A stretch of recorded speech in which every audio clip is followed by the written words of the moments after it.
बोली बोली बाबा बैद्यनाथ की बड़ी भीड़ लगे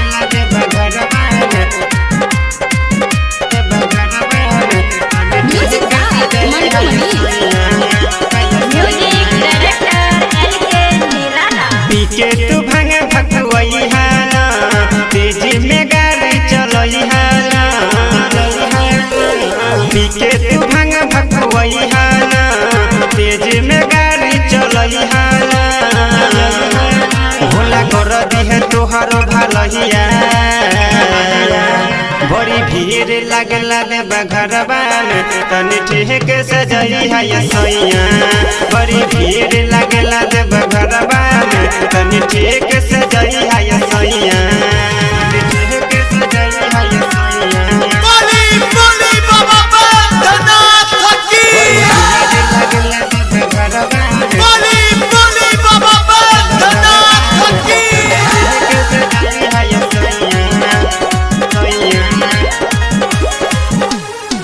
सुन ले बानी नर नारी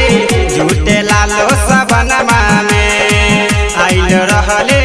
भोला दानी राजा राते सपनमा में सुन ले बानी नर नारी झूठे लालो सबनमा में आइल रहले भोला दानी राजा राते सपनमा में मन घरे करे सेवा कहिया बड़ी भीड़ लागला देव घरवा में तनी ठीक सजई है सैया बड़ी भीड़ लागला देव घरवा में तनी ठीक सजई है सैया तनी ठीक सजई है सैया बोली बोली बाबा बैद्यनाथ की भीड़ लागला देव घरवा में प्रेजेंटेड बाय निराला म्यूजिक कच्चा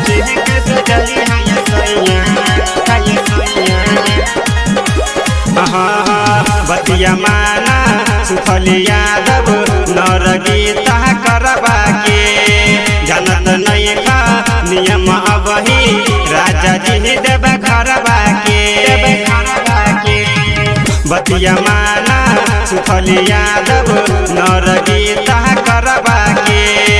जानत नहीं खा नियम अबही राजा जी देव घरबा के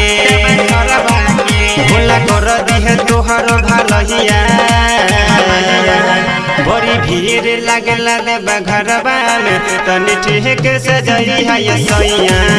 बड़ी भीड़ लगला देव घरवा में तनी ठीक सजई है सैया प्रेजेंटेड बाय निराला म्यूजिक कच्चा